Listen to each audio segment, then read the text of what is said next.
Hey, so today we are so lucky to have the expertise of a declutterer, an interior space therapist, and a feng shui expert. And what does that have to do with real estate? What has to do is the energy in our home is felt by, observed by everybody who comes in it, including ourselves. So we want to present our property in the best way possible. We want it to have a wide appeal. We want it to say to different people coming in, there is good energy, light, space in this property. So having the expertise of people like Suzanne Roynon is really critical. She is a very famous author. She's from England, very famous author. Welcome Home is one of her books, and she has a number of other books, Organizing for Children, a gratitude journal, which I now understand and connect. So I hope you enjoy our discussion with Suzanne. She is an expert on so many things, and I know we'll have her back again.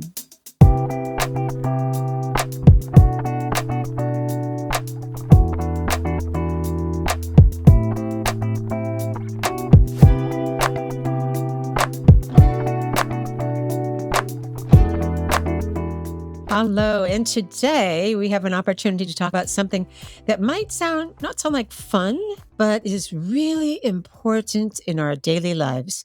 And that is to declutter our world, our stuff, and to make way for energy and to make way in the cares of real estate for other people to see the potential in the home that we are selling. So today we are so blessed to have with us Suzanne Roynon, who is from Hertfordshire, England, and who actually found me in terms of I would love to participate and speak to your audience about the energy of interior spaces. Now, we're going to try to stay connected to the concept of preparing your house for sale. However, my thinking is that we will be as Suzanne says, wandering a little bit. Not a problem. We can continue to wander in another episode. So I would love to welcome Suzanne all the way from Hertfordshire, England. Do we say Hertfordshire or Hertfordshire? Hertfordshire. Hertfordshire. Okay. Yeah, So as in Hertfordshire, Hereford, and Hampshire, hurricanes hardly happen. and I'm recording from just north of Boston. So we are very aware of English names because all of our towns are English names. And you would feel very familiar with them, Suzanne, if you spend some time here in Massachusetts. So I'm sure I would, and I would love to visit Massachusetts. Oh, you must come. You must come. It's really beautiful. And I've been to your beautiful country several times and never enough, never enough. So Suzanne, you have helped many people over 20 plus years, coaching, writing, guiding people through the expertise that you have on interior spaces. And what we really would love is your take on the importance of decluttering, not only just to sell a house, but maybe even decluttering and making sure that our quality of life is really, really good. Because that's what we want, right? That's what we want from our residences, and to make sure that we're having a full life. So, Suzanne, where shall we start? Shall we start with where you started? Oh, goodness, where I started? Well, a long, long time ago. It's a little bit like the beginning of Star Wars. A long time ago, I moved into a new home with my husband of a couple of years. Everything was fine. Everything was dandy. And things started to go wrong. So, you always look for reasons, don't you? Why is this happening? It wasn't just about the relationship. It was about our health, our well-being. Everything seemed to be just shattered all in one go. So I was looking for a reason for this. You don't go from being happily married in one house to, the relationship on its knees within a couple of weeks in another, do you? But actually, yes, you can, as it turns out. And I found that out the hard way. So I did lots of research back then, and that's where I got involved with Feng Shui. I started my learning of Feng Shui, my training all those years ago. And if I say to you that, well, we've been divorced for 31 years, so it is a long while ago. Yes, I would say that you were 5 when you were married, but that's all right. That's my math. Yes, go I'll ahead. Keep take going. that. I will take that. Definitely, yes. So anyway, in terms of learning about Feng Shui, Mhm. I also discovered that clutter and the stuff we have around us has a really, really detrimental impact on Mhm. our well-being. Mhm. Mhm. And so this goes into daily life, everybody's daily life, as much as preparing your home to sell it. And so once I got the hang of this, I started going into this in a lot more depth. And I started to notice when I worked with clients that there were certain things that turned up in houses where similar scenarios were occurring, perhaps infidelity or loneliness, Mhm. perhaps celibacy, financial problems, problems with the children. The same kinds of things were rocking up in each of those houses and were being identified as clutter and therefore removed. And then things started to improve. And I just thought that that was very, very interesting. And gradually over the years, I just noticed it more and more. And that's when I decided I would write my book, which is called Welcome Home: How Stuff Makes or Breaks Your Relationship. And I put my learning into that book at just about the same time that I decided I would retrain in traditional feng shui, because I realized it was so much more powerful. So Mhm. then combining my in-depth knowledge of how clutter destroys lives and relationships with feng shui became this very potent cocktail to create happier, healthier, and more successful homes. And you can, I can, and you can too, in all honesty, once you know what you're looking for as a realtor, as an estate agent here in the UK, you can walk into a home when you know what to look out for and spot what the problem is. So I can now look at a listing and I can say, right, this Mm. is a divorce house. Um, these are the problems they're having here, or this is the home of a single woman. This is why. And the thing is that you will subconsciously be drawn to the kind of property that you want. Mm. So if what you're seeing is blatantly a divorce house, you don't want that for your relationship. So you'll avoid it. What I do then with my clients is I help them to understand all of those little markers, those red flags that they're flying to say, this is not a happy house, and Mm. put those right. But the Mm. beginning of everything, absolutely everything, Mary, is clutter. Wow. It's amazing, isn't it? And I think about, some of the stereotypes of our great grandmother's houses with stuff everywhere, tchotchkes and lace doilies and it just makes me feel kind of kind of smothered. It's so much Mhm. stuff. And yet we're surrounded by stuff. We go to the fair, we come back with the toy. Um, we think, "Oh, isn't that we don't want that sale to go by without our being there. We need to get that item from the sale." And so we start kind of, I guess, filling the energy up with Mhm. the things. But you're talking about something really big, which I think is really the subconscious decision, the subconscious power, the power to fill your space. And so, what I'm hearing you saying is if you want a different energy in your world, what is essential is to declutter your world. That's as a first step. Is that what you're saying? Yeah, Mhm. absolutely. But clutter is not just discarded magazines and the clothes that you don't wear anymore and all of those takeout pots that have What is somehow clutter? managed Yeah. to clutter is it's anything that you don't use, you don't need, and you Mm. don't love. So let's think about some of the things that you might find around a home if somebody's been married for 20 years, say, and it's now time to downsize or upsize, depending on what you want to do. And you're looking around and you're thinking,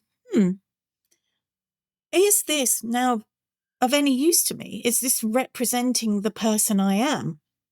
And for so many people, especially in larger houses, they keep things just for the sake of it or just in case they might need it. And we've also got, especially here in the UK, in the generation beyond mine, so my parents' generation, who were born during the Second World War or in the immediate aftermath, we have this make, do, and mend scenario. So you would not throw away a piece of wood that you might be able to use to fix something.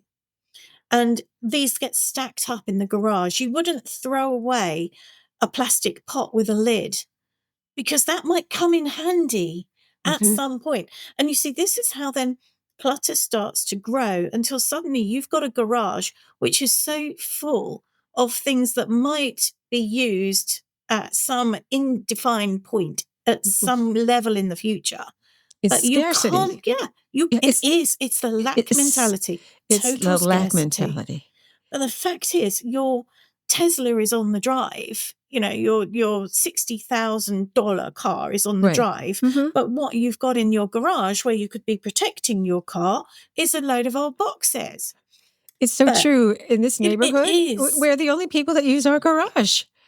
And it's an enormous garage, you know, but we're the only people. Everybody else has their cars, and we have had a lot of snow, as I was telling you the other day.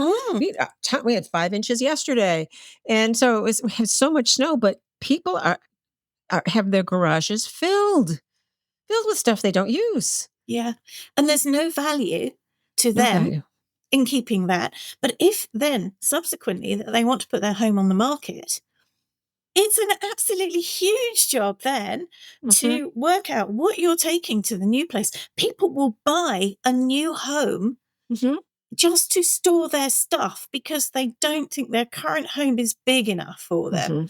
You know, you might have a 6-bedroom home, but everywhere is clutter and bits of furniture and clothes.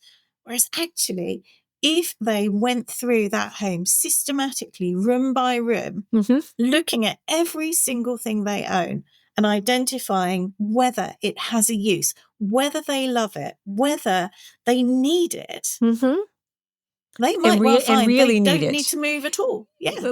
What is need? I will use it within the next year or 6 months, or what is need? So love it.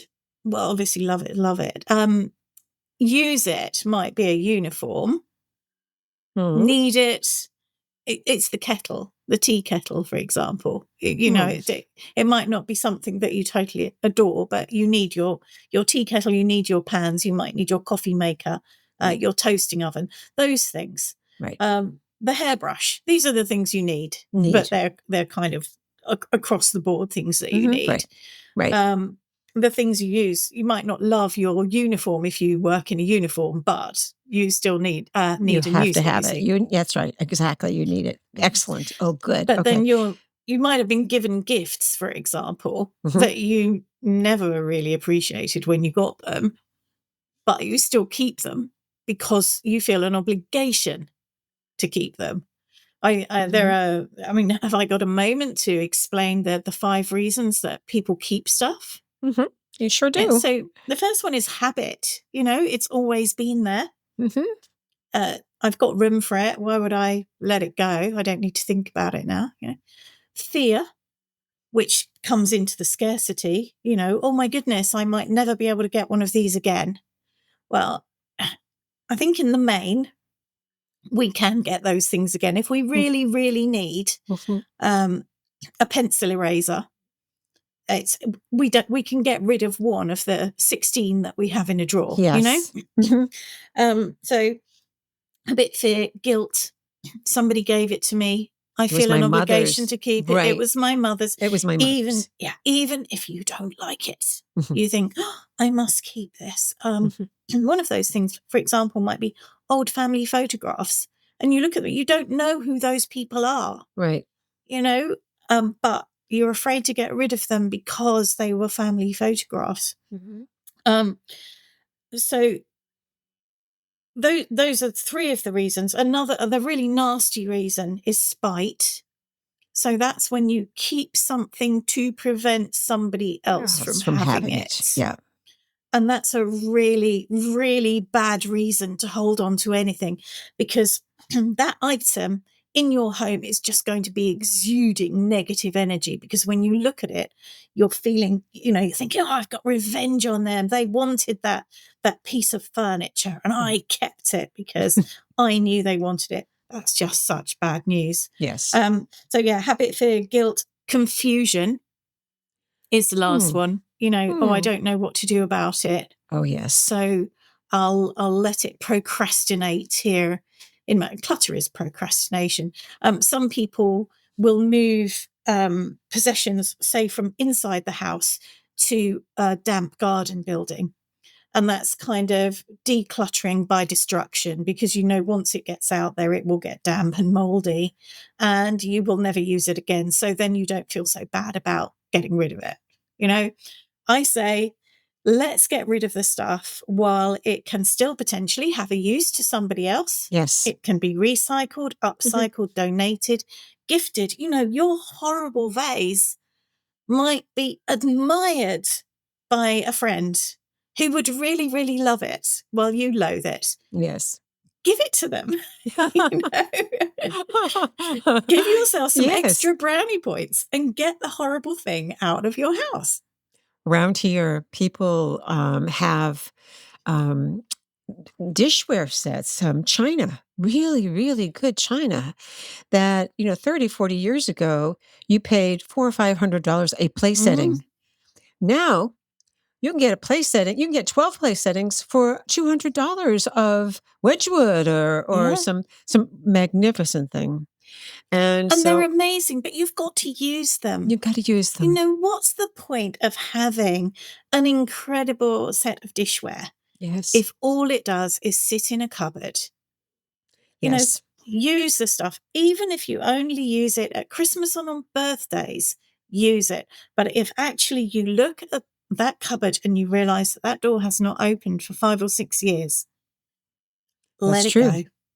Let it go. Let it and go. Especially, if you are on the more mature side of life, at some point in the not horribly distant future, somebody's going to have to come along and deal with your belongings, your stuff. So we have this Swedish system now, end of life. Is that Swedish death cleaning? I think that's a very, very interesting concept. Yes.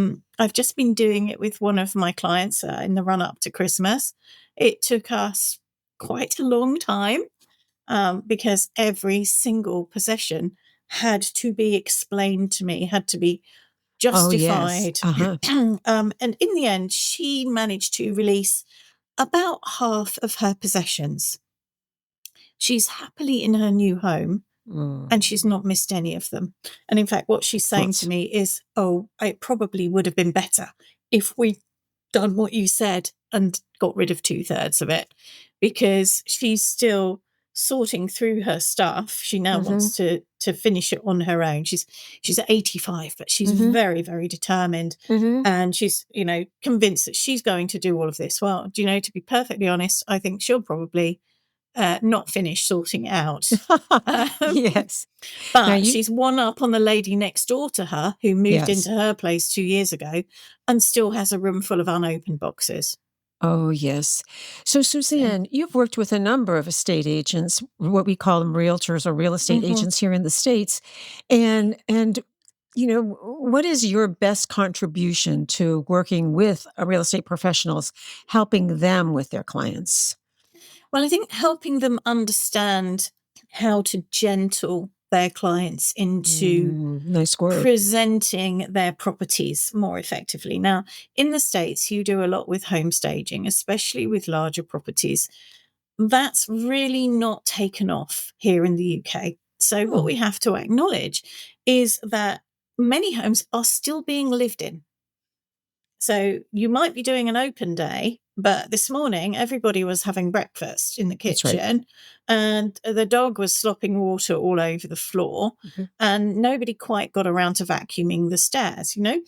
So, what I'm teaching real estate agents occasionally, but also my clients directly, is that once you've streamlined your space, you can get an entire property in presentable condition in less than 30 minutes, even if you are living there with your 3 children, the dog and the cat. So that'll be a standard, right? We're going to streamline enough so that on Sunday, when I go to do the open house, it's only going to take you a half hour. Yeah. Yes. And that's a decent size house. A 2-bedroom apartment, for example, Easy peasy. 10 minutes. Yeah. 10 minutes, and it will be looking show home ready. And so that's what I'm teaching my clients as I'm working with them, whether that's online or in person. But then with the real estate agents, I'm teaching them what to look for, and just to be able to confidently go into a home. It's very difficult for a real estate agent. You're bidding for the work, basically. You know, you are You're bidding for pitching work, yes. yourself, and you're going in there. And what your client, what that person wants to hear is, oh, you've got such a lovely home. Yes, I'll sell it for you in 10 minutes. And for double the price. That's right. For double the price.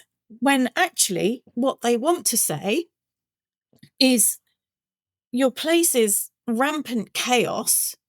It smells of dog and your trainers, and it's going to be an absolute mare to sell, because you've got so much stuff that nobody can actually visualize themselves living here, because they can't see beyond your mess. Exactly.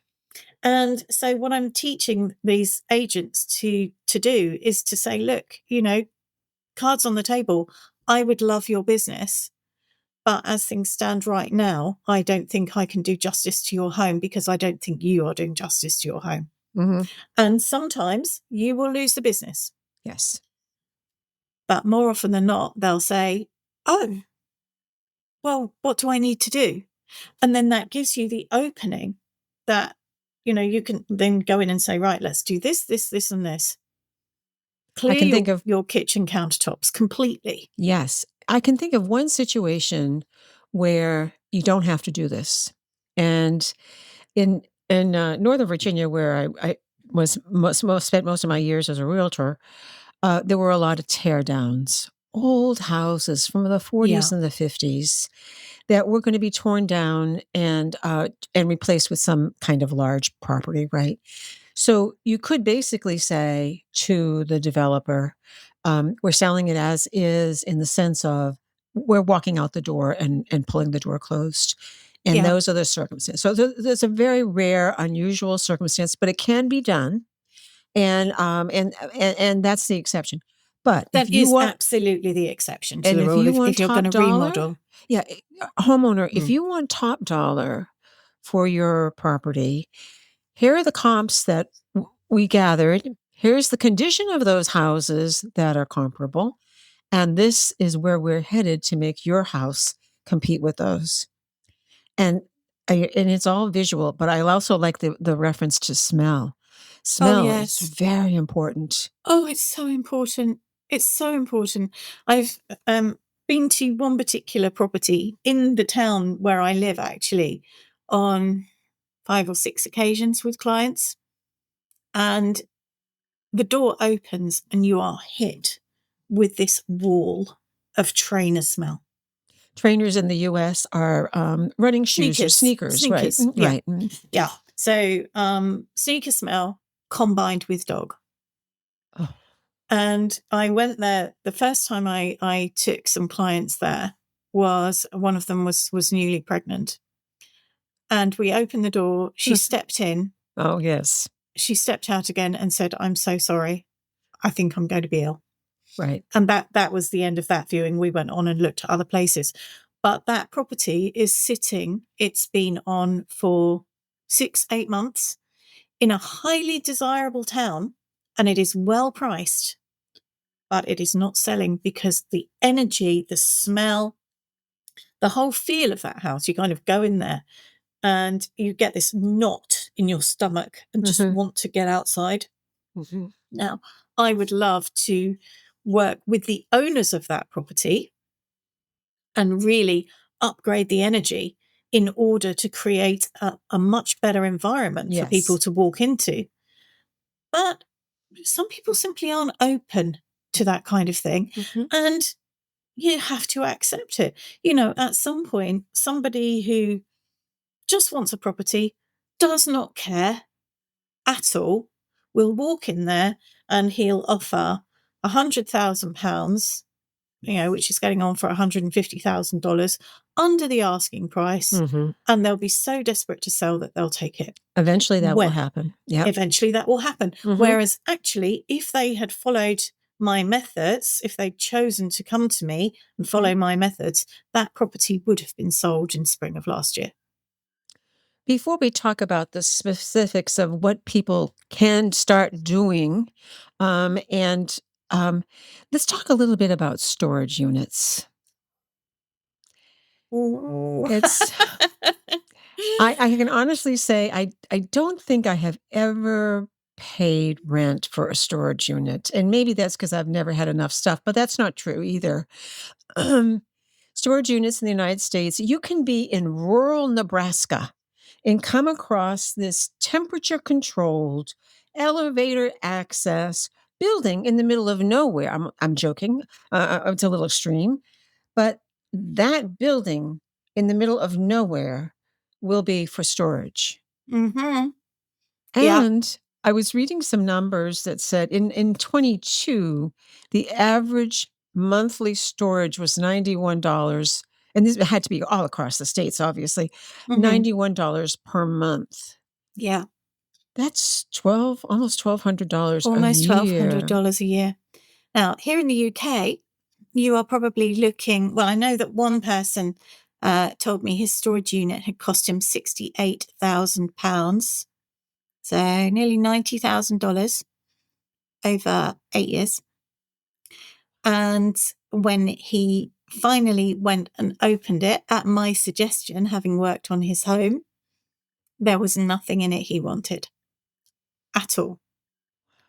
$91,000 wasted on storage.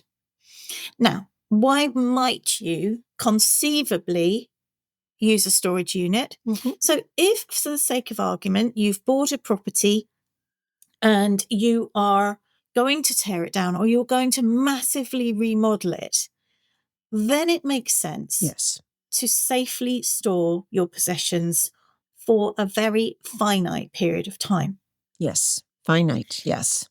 Very finite. If you are going abroad and you are renting out your property temporarily, but you're going to be back in a year or so and your properties are your possessions are in good condition and you want to reuse them, put them in storage. But actually, if it is going to be a couple of years and you work out the value of your couch, your washing machine, all of those bits and pieces, which while they're sitting in storage are going out of guarantee, they're becoming obsolete, whatever.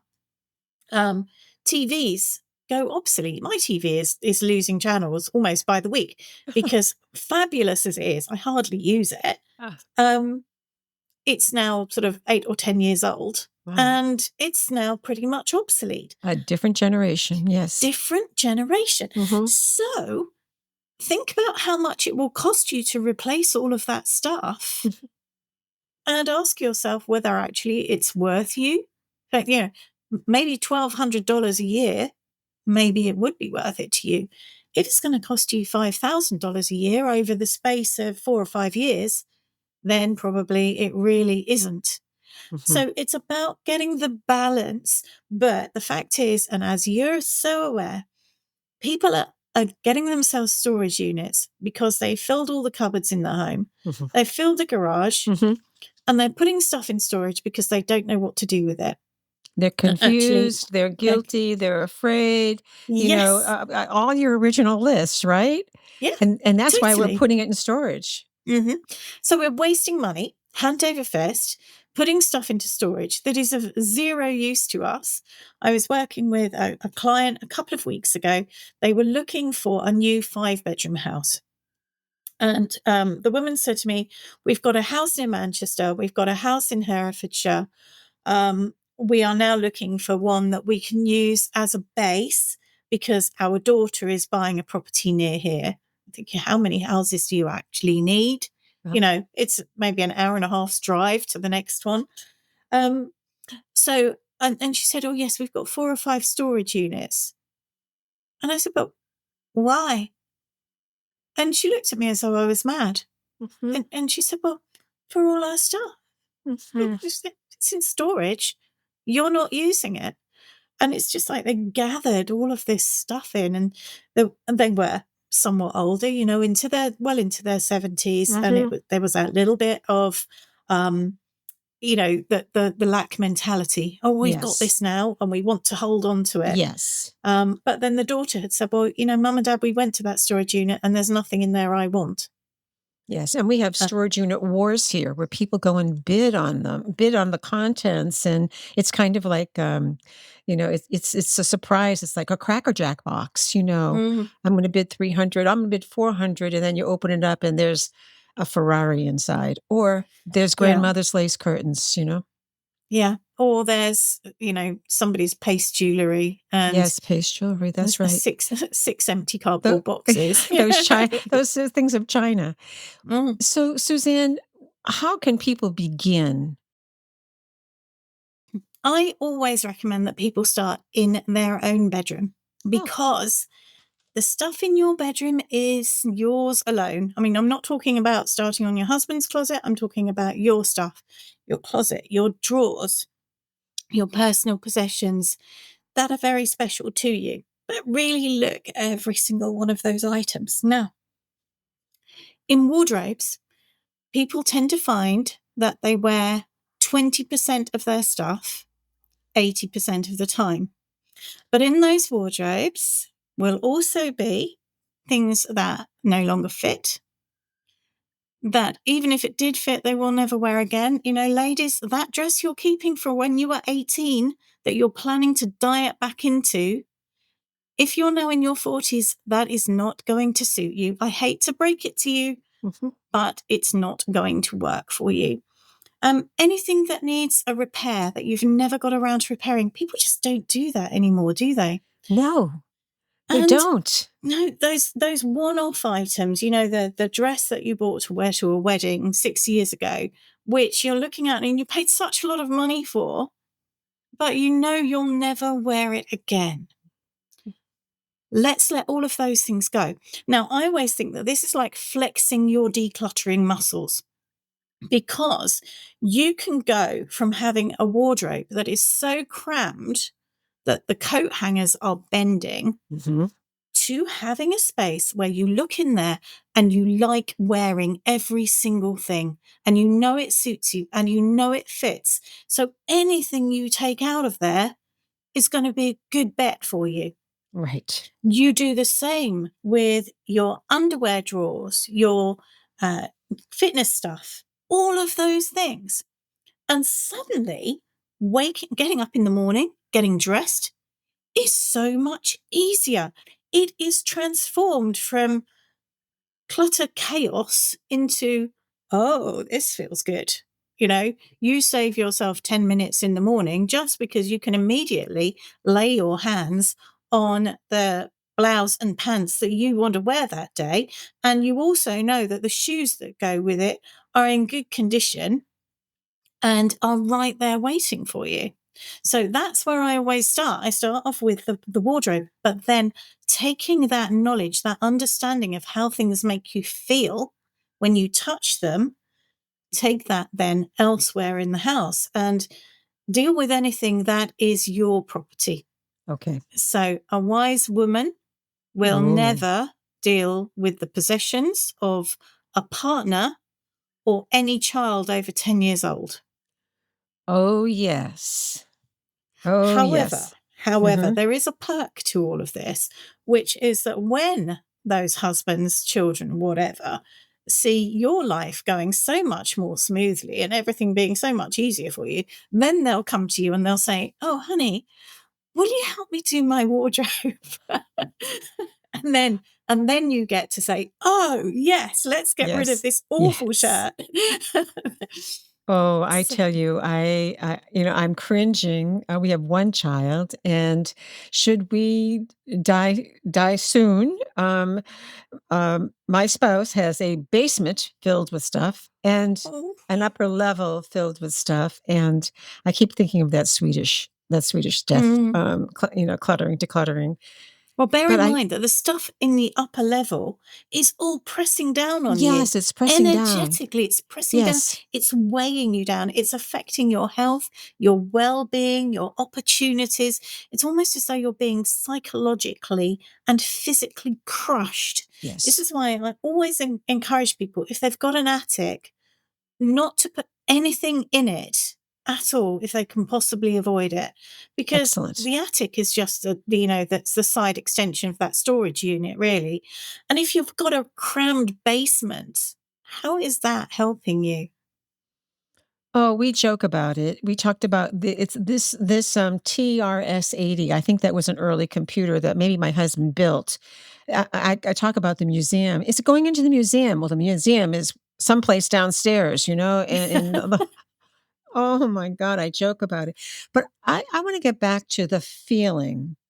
Now, some people are probably thinking this is a little too woo-woo for me, Yeah. in terms of feeling. But I have had that experience where I have gone through a closet and a dresser and cleared things out, and it has felt so good. And it's not just that one time; it's every day. So when you talk about 10 minutes saved dressing, it is easy. It's so easy to select something. And then, of course, I know myself, so 2 years later, I'm back to crush, Hmm. and those coat hangers. So, the dresser I've dealt with, including all that paste jewelry we talked about earlier. Yeah. The closet, it's ready. It's ready, it's calling, it's saying, "Suzanne is really right. I'm ready to let go of that." Yeah, there is just so much that we keep around us. Now, I'm preparing to move house, which Mm, is in the next couple of months. I'll be moving on, and so in another situation with somebody else, I'd normally say, "Well, start packing up the stuff that it might be ski gear, for example, if they've had their ski holiday. Well, let's just pack that up now." And I look around my house and I think, actually, there's nothing I can pack up right now because everything I have gets used.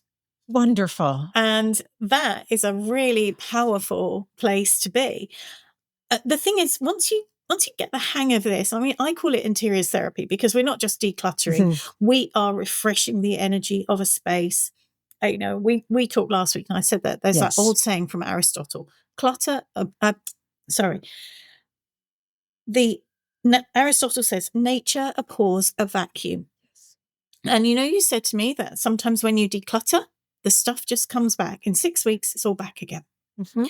Now, if you upgrade the energy of a space, so after you've done the decluttering, if you give it a lovely clean and then you upgrade the energy, you uplift it. I do a little ceremony to do that, but there are so many ways you can do it. You can do it with music or just intention. And then you develop such a low tolerance for clutter Mm. that you don't let it back in. So your wardrobe would never have got to 2 years on, Mary, because you'd open the door and you think, I'm not having that. Mhm. No, no, no, no, no. What can I get rid of in here? Mhm. What can I send to the thrift shop? What can I give to somebody else? What can I downgrade? What can I Excellent. let go? And this is the thing, when you get to your zero tolerance for clutter, then suddenly life is so much easier. But the other interesting thing is that when you make space in your life, better things can come into it. Mhm. If your life is so clogged with clutter and with that whole incredible pressure on you that clutter does, you have got no room for new opportunities. If you're looking for a new job, if you're looking for a new home, you're looking for a new partner, but there is no room for that positive new energy to come into your life. Exactly. Forget it. Exactly. Exactly. A couple of things come to mind. Around in our area, and probably not unique to our area, 3 times a year, there's something called junk in the trunk. And that's when you fill your car up with stuff that you don't want anymore. You don't want to throw it into the trash. Mm-hmm. You probably don't want to go to the bother of putting it on a marketplace or some exchange bulletin board. And so you fill your car up with it, and then you drive into the school parking lot and you get 2 spaces, your car and the space right behind it. And you open your trunk and you display everything. In an hour and a half, people just take it.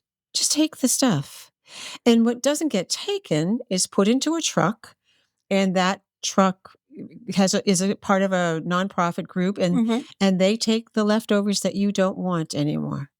What a So, relief. yes, one man's trash is another man's treasure, right? Of That kind of course. thing. Yeah. And the other thing, in this state, in Massachusetts, we cannot throw away fabric. Interesting. All fabric, because it doesn't degrade very No. well, and it can be recycled successfully. So in this state, you have to recycle fabric, Mm-hmm. and which is great, because if the sheets are old or they're torn, or whatever, if it's not really usable again, they will actually do what you need to do to get rid of it. But then, if the clothes are usable, then again, there are many places that will take usable clothing. Yeah. There really So are. there really are. Goodwill, thrift, homeless shelters, Yes. places for women escaping domestic violence. Yes. For those of you who have cupboards full of toiletries that you've been gifted, or you've got on airplanes, or you've picked up in hotels, you're not going to use them. They are Right. not the ones that you use. Mhm. But a shelter for displaced women and families will be so welcoming of those things. I aim to send as little to trash as possible. I'll always go, can you recycle it? Can you donate it? Can you reuse it in some way? Can you gift it? Yes. So Yes, it's exactly. really a last resort to send anything to trash. I'm not a fan of landfill. I don't necessarily, probably incineration is better than landfill if the incineration is being used to good effect, like, Mhm. thawing Warming frozen something. roads, for example. Yes, exactly. Exactly.